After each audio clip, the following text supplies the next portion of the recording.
Good afternoon and welcome to the Midday News. I'm Shamela Pullen. Here's what we have in the bulletin. Mayor and MP clash at contract signing in St. Mary. Road fatalities up 4%. And later in sports, Owen Hill resigns as CEO of the PFJL. Now the details. There was tension at the St. Mary Municipal Corporation Monday. This was between Mayor Fitzroy Wilson and Member of Parliament for Western St. Mary Robert Montague. Details in this report.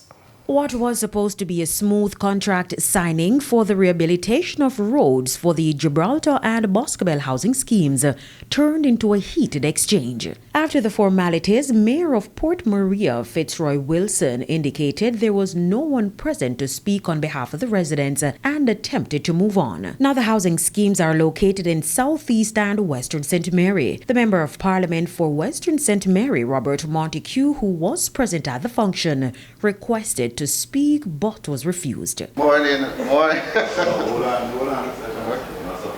The agenda is Chief Engineer. So, Mr. Montague, if you're asking me to allow you to say something, you are not a member of Boscobel Housing Scheme nor Gibraltar, Mr. Montague.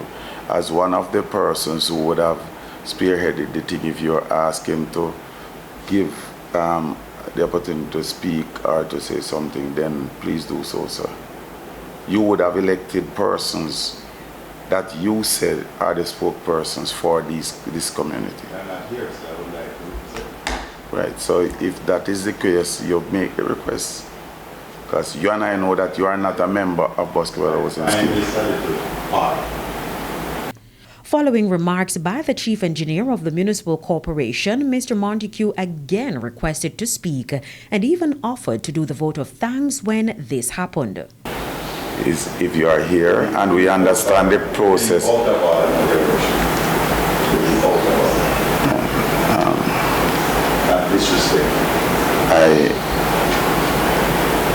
You are coming in the mayor's chamber. Can't tell me something about that. Yes, you are. Could we have the vote of thanks, please? You know. Madam CEO, could we have the vote of thanks? On behalf of the municipal corporation, can I propose a vote of thanks? No, sir. You do not represent the municipal corporation. I am a member. That's me, member. I just want to thank everyone for coming out today. Thank you, West Construction. Thank you, Mr. Montague. Thank you to the media. Thank you, one and all. It is indeed some refreshing thing for our parish, and we just want to say thank you all for coming out. The JLP lost control of the St. Mary Municipal Corporation in the last local government election. Carrie Simpson, TVJ News. Prime Minister Dr. Andrew Holness has launched a sharp attack on the opposition, blaming its 1994 housing initiative, Operation Pride, for creating many of today's squatter settlements. But with squatting now a national crisis, both the JLP and PNP are pledging action to address the issue if they form the next government. O'Shane Masters reports.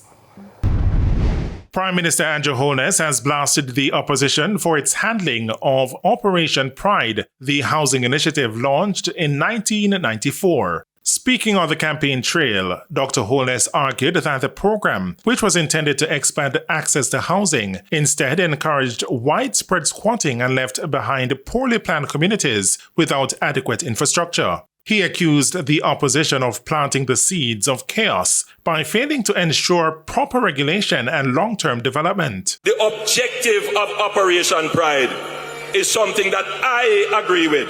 The country needed an Operation Pride. But the truth is, you can't leave these kinds of projects up to the PNP. He said his administration will push forward with plans to formalize settlements where possible. I can tell you that under my watch, there has been no informal settlement created, sponsored or tacitly supported by the government. No chaka-chaka development sponsored or created by the government. Jamaica has turned the corner on chaka-chaka development because this administration does not stand for chaka-chaka development. With squatting affecting tens of thousands of Jamaicans, the issue has become a major campaign talking point as both parties promise decisive action if they form the next government. In Minister Montague's constituency, we are spending over $2 billion to put in road, water and sewage in a housing development started by the PNP. They said to the people, you see the land there, go and settle it, and we take care of it after. 20 years after, people don't have no sewage, people don't have no water, people don't have no road. That was Operation Shame. We are the ones bringing pride to that housing scheme now. The next PNP government is going to look after your interests. We want you to become owners. We will amend the law so that you're entitled to a title for your property after 25 years of possession on public land. And we're going to make it happen. O'Shane Masters, TVJ News. Thousands of PNP supporters gathered in Manor Sunday evening as the PNP's leadership continued to campaign ahead of the election. Details in this report. While voter fraud has long been a thing of the past, the People's National Party believes the issue may resurface this election cycle, which is why General Secretary Dr. Dayton Campbell says the party is not leaving anything to chance. They know that they can't win this fair and square. They know that they can't win this fair and square. And so they're going to come with all sorts of chicanery. And so he says the party has taken steps to ensure only persons registered to vote can enter the polling station. We have bought integrity lamps for every single constituency so that we are going to train our indoor agents. Pick up your integrity lamp. Look at the voter ID. Look to the security guard. And if you see somebody coming at the polling station, and you know to God, so one same name and in name, so we are not polling. And while the PNP remains confident that it will form the next government, this word of caution to supporters. Let us not take this election lightly, comrades. Because what is evident is that the Jamaica Labour Party is bare tears and lie and desperate.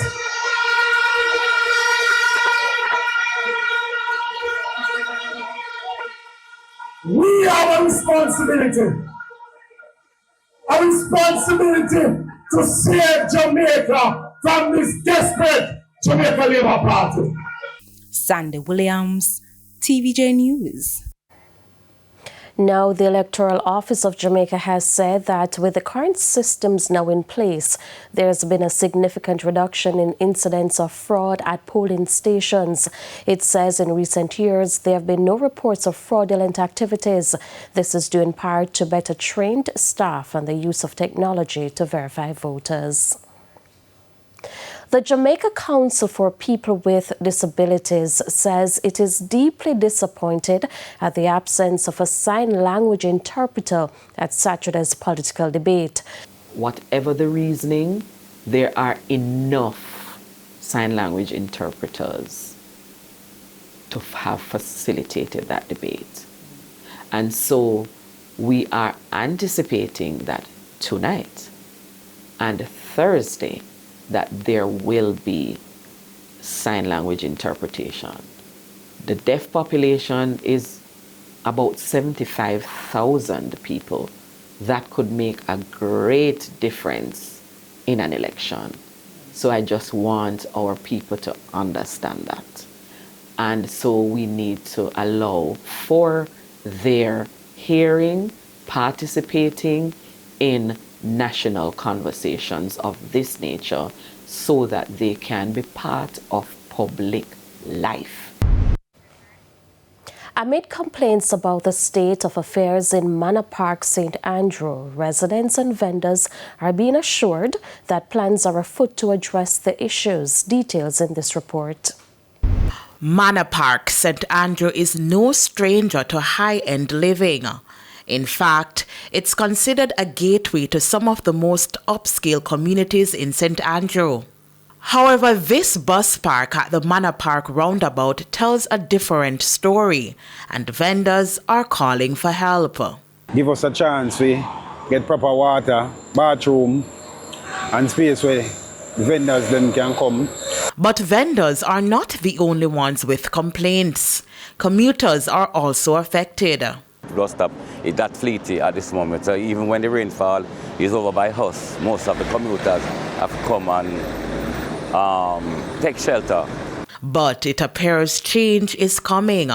Jamaica Labour Party candidate for North Central St. Andrew, Delana Seawright, has taken note of the concerns. We're going to be setting up a working group, a public-private working group, to include private sector stakeholders from Panjam, who own the Manor Park plazas here, and other private sector stakeholders in the area. What we want to do is to quickly put that working group together, put a project together that would be public-private engagement, a collaborative project to improve the aesthetics of the place, which will include the development of gazebos, the planting of palm trees and so on to beautify the space. Of course, better seating arrangements for commuters. And with talks now of a public-private partnership to address the concerns raised by residents for years, vendors are being assured that they'll be a part of the development plans. What we want to do, this is going to be a major project for the North Central St. Andrew constituency. We want it to get done for the benefit of the residents of the area, for the commuters of the area, the commuting public generally, and for, of course, most importantly, the vendors and the persons who make a living here in Manor Park. Mr. Seawright will face the PNP's Christopher Henry in the upcoming general elections. Rashida Walker for TVJ News. In the meantime, PNP caretaker for North Central St. Andrew, Christopher Henry, has responded to plans to develop the Manor Park area. Mr. Henry says the plan by his political rival, Delana Seawright, lacks vision for the empty space that once occupied the market. It envisions creating more chaos in the already chaotic bus park, because as it is set up now, the vendors are taking up valuable parking space that could be used by the taximen and the busmen. Mind you, they've made it work, but it has created a whole host of problems that has led to another set of traffic build-up within the greater Manor Park area. Here's what he's instead proposing. My proposal as MP is this. Manor Park is already a major shopping district within St. Andrew North Central. Use the empty land that is remaining from the market's demolition on the left-hand side of the road. One or two of the vendors can stay, like, for example, pan-chicken people, etc. Once we fix up the amenities, can stay in the bus park, and the majority of them go over to the empty land. There is more than enough space there once we fix it up and provide the necessary amenities, right? And it becomes a great shopping area, which will also increase the economic activity of the constituency. 4 people have died in road crashes over the past 48 hours. This represents a 4% increase in road fatalities compared to the same period last year. While the incidents have not been directly linked to the increase in election-related activities across the country, Vice Chairman of the NRSC, Dr. Lucian Jones, says the timing raises concerns.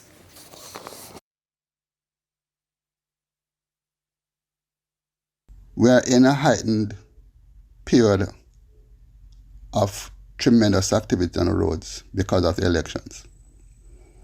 So far, we don't have any evidence to date that because of the elections activity, people have died on the roads going to or coming from meetings.